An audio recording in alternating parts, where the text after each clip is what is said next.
Okay, we're on the lunch break of day 20 of the Undercover Policing Inquiry, Tranche 3, Phase 1. We've been listening to the questioning of the siblings of Michael Menson.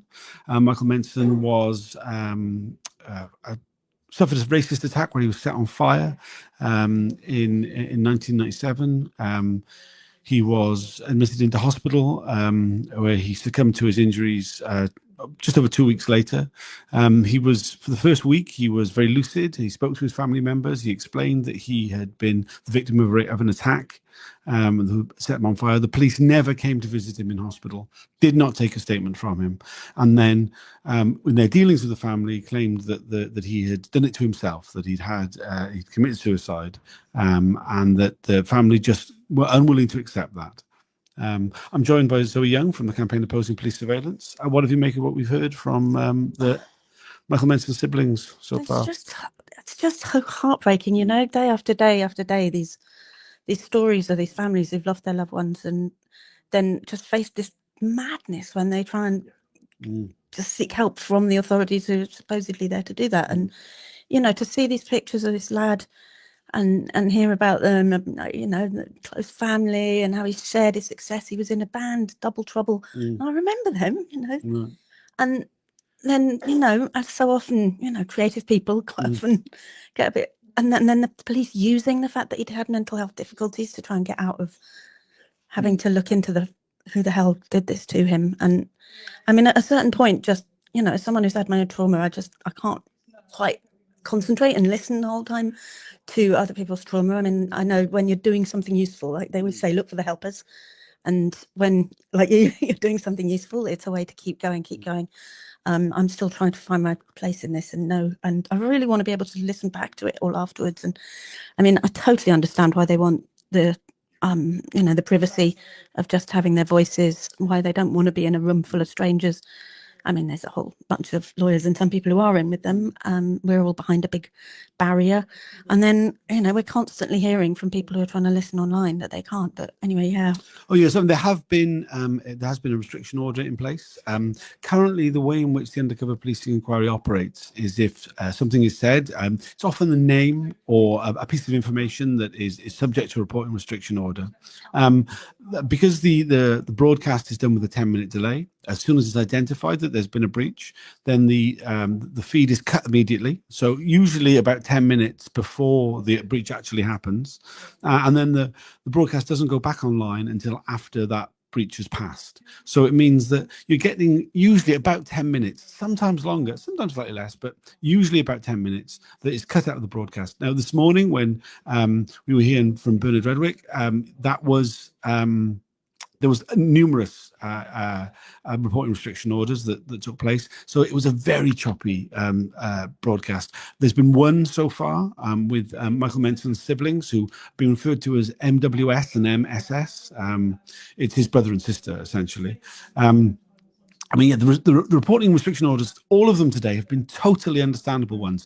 And they've been totally understandable why they've been breached, because they relate to personal family matters. I'm not going to go into anything about what they are, but it's understandable why they've been mentioned by the witnesses when recounting what happened.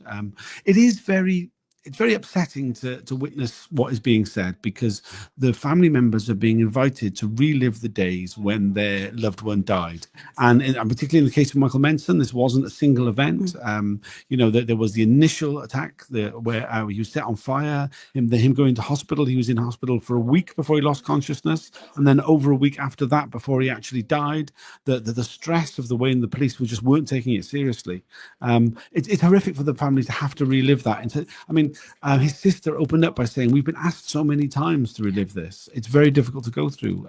Just even talking about his early life was clearly very upsetting for her. I mean, we can't see her, but we can hear the tone of her voice. Yeah. She's clearly very upset. And I think that it also underlines, you know, we said in the last broadcast how horrific the statements of the chair, Sir John Mitting, were when he paid tribute to Bernard earlier on for being so calm and not angry and not showing any emotion. And here we have two witnesses who are obviously showing some emotion. And it's like they shouldn't really be doing that. There's a sense that perhaps they're undermining their own evidence by being emotional, which is appalling when they're talking about such a horrific thing that's happened to one of their families, the murder of their brother. We haven't seen any of the undercover police reporting on the family yet. That'll come later after lunch. But we have seen one internal police document which referred to the family as being they were having fortnightly meetings with family liaison officers from the police who were supposedly there to liaise with the family, to reassure the family that the police were doing everything they could. That's kind of what these family liaison officers are meant to be doing. In reality, what they were doing were shutting down the family and telling them that they couldn't accept the reality that Michael had done this to himself. They were very defensive about the fact they hadn't visited Michael when he was in hospital and lucid. They didn't visit him in hospital at all, but they had that 1 week window at which to do that. And the report was sent to the assistant commissioner that the family was openly hostile to the police. Now, after a couple of weeks of this nonsense from the police, the family engaged a solicitor, Michael Schwartz from Beidemann's, and on hearing this, Detective Inspector Scott, who was heading the investigation, told the sister, "I can't believe you have allowed your brother to do this," and suggested any complaints from the family about the police's failure to investigate the murder would result in them not working on it properly, that they would lose motivation if there was any criticism. How can you expect people to work hard when you're being critical of them? Which obviously put the family in a state of disbelief, but also great anxiety that if they do make too much of a fuss, the police wouldn't do an investigation. But then they decided, well, the police aren't doing an investigation anyway. So they engaged a solicitor who, that was literally the last thing we got to before we went to the lunch break. Yeah. I mean, it's just mind-blowing.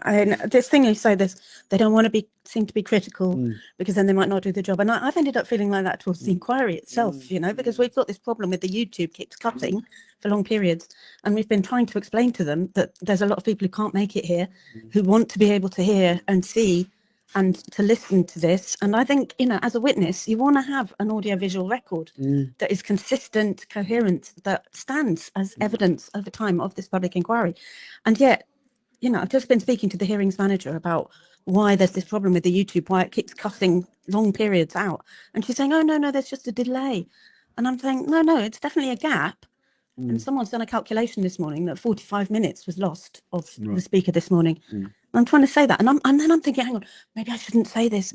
And I'm feeling anxious that, the inquiry is not going to do the job, especially after what Mitting said this morning, And if those witnesses were listening to him say that, are they going to be even more anxious now, thinking, oh, God, we have to not show any emotion. We have to try and be the right sort of witnesses to be able to be properly heard by this one lone, posh, old, white, public school guy who's been in a men-only gentleman's club for most of his life. And I'm really looking forward to the inquiry into this inquiry, as someone from Northern Ireland said that we might get. Yeah, it is very frustrating. It's incredibly frustrating. Just to say, this morning's session with Bernard Rudwick was about 2 hours long. For 45 minutes of it to be suspended, broadcast to be suspended, means that majority, we're only just getting the majority of his evidence. It is very frustrating, and particularly because the inquiry doesn't then later on upload a amended version of the hearing with just the offending part removed. It just says, oh, there's a transcript, and the transcript will have the offending part removed, and the whole transcript will be available. But someday, right? This is one of the things, is that these transcripts, though, when the inquiry first started, we were getting the transcripts in the evening of each hearing. Now we're getting them a few, if there's been no breaches, we might be lucky and get it a few days later, a week later or something. If there have been breaches and edits are required, these are taking months in some cases. There are bits of hearings that from earlier this year, back in January, which have still not been released by the inquiry. I don't know if that's still the case. There was a case a few days ago. They might have been released since. The inquiry is not producing the record in a timely manner, which is incredibly frustrating. Yeah. So someone's just asked where we're talking from. So we are in a side room from the inquiry hearing. It's in Juxton House. Is that the name of the building? Juxton, yes. Juxton House. Yeah, which is just outside the Royal Court. Just outside St Paul's Cathedral. We can just see, literally, if we look out the window, we can see the steps of St Paul's Cathedral just outside. So it's a very central London location. If anybody does want to attend the hearings, you can do so. The inquiry asks that you book in advance, but that's closed now. But that doesn't really matter. There's plenty of space in the public gallery. Lots of people have attended without booking. Yeah, just bring ID. Yeah, you need to bring some identification in order to be admitted. But other than that, it's really simple to come. I mean, I really recommend you do come down. Yeah. This is the last hearing of the week. This week, next week, we will be hearing from Peter Francis, who's the undercover police officer who went whistleblower. That he's giving evidence all week, Monday to Thursday. So I mean, if it would be a really, I think it'd be a really interesting set of hearings. Yeah. So if you are able to attend that, I would recommend you do so. Yeah. So Peter Francis he was infiltrated into Youth Against Racism in Europe. So last couple of weeks, we're hearing from people like Lois Austin who were speaking about that. So he's the one who came out and said that the Spycops had been exposed were not lone operators, were like single bad apples, but there was a systemic problem. And so he's kind of, I mean, I really am grateful to him for that, but there's a lot of people who are really not happy with him because he's also, he lied and misrepresented and infiltrated movements against racism for many years. Yeah, and he's a complicated character. I mean, it's this thing that there has been a lot of the questioning of those who were infiltrated by Peter Francis, pointing out, asking if it was true, his reports on them at the time, and there were lots of falsehoods in there. There's a lot of fantasy in there, as is in pretty much all of the SDS reports. Yeah. To be an SDS officer was to be a fantasist. So it's no real surprise that one of the one who goes whistleblower also happens to be a fantasist, because they all were. That doesn't mean that what he has said about the existence of the SDS is in any way fantastical, because it's all been proven true. I mean, he went to the Observer before Mark Kennedy was exposed. Really led to a lot of us questioning the individuals who in our groups who had disappeared, and starting the process really of investigating them. It certainly led to us deciding that Michael Jacobs was an undercover police officer, a fact that was later confirmed. So there's a lot to be grateful to Peter Francis for, but there are plenty of things to criticise him for. Yeah. Not only are people who he spied on criticising him, however, the police themselves are criticising him quite significantly, and there has been a lot of criticism from them, and I expect there to be a lot more next week. Yeah, so he's going to be getting it from both sides, bless him. Yeah. That's next week. We will be back this afternoon with further from MWS and MSS, the siblings of Michael Menson. Yeah. Is there anything else you'd like to add? Yeah, just do come down. I think, especially while the YouTube's chopping up, and even for those of us who are core participants, which means that we kind of have special access to the hearings, we're supposed to have our own webinar, and that's just following the YouTube. We're not getting that. So even for those of us who are like part of this inquiry with our own legal representatives, we actually have to come here in person to really be able to hear the evidence, to get a sense of who the judge is and what his attitudes are. And it's really, really helping me to think about how I'm going to be preparing my statement, which I'm not going to be until Tranche 4, I think. We're currently in part 1 of Tranche 3. And all this language, we've got, there's some great glossaries online if you ever get a bit lost with some of what we're talking about. The campaign opposing police surveillance has loads of material. But this place, it's literally just this big office. You can come, all you have to do is give your name, and they give you a little lanyard like these things, and you can come in. I live in Cornwall, and I just got so frustrated with trying to listen in on the YouTubes. And just to be able to mix with the other people who are here, and to be able to chat to the lawyers over a coffee. And every so often the media turns up, not nearly enough. And I just wanted to say something about last night on ITV London News did a report about Sukhdev and Tishreel with Suresh Grover. And it was a great report overall, apart from they did this thing, which they keep doing in the media, which is saying that the women who claim to have been lured into sexual relationships by undercover police, it's like, we are well beyond this being a claim. You know, this is fact. Yeah. We are dealing with facts. There have been apologies. There's been compensation even given to some. You know, this whole inquiry exists because of the work of these women who have evidence. You know, this is reality.